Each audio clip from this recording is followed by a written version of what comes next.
لوگ کہتے ہیں فلاں نے ایسا کہا، میں نے یہ بات سنی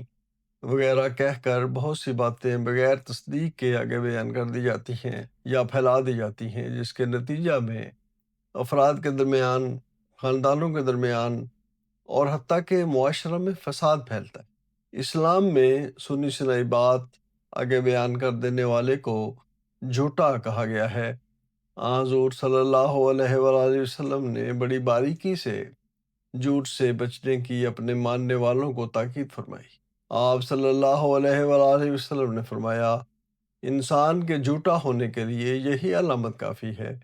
کہ وہ ہر سنی سنائی بات لوگوں میں بیان کرتا پھرے۔ حضور صلی اللہ علیہ وآلہ وسلم پر حقیقی ایمان لانے کا یہ تقاضا ہے کہ ہمارے ہر قول اور فعل میں سچائی کا اعلیٰ معیار ہونا چاہیے، ورنہ حضور صلی اللہ علیہ وآلہ وسلم نے فرمایا،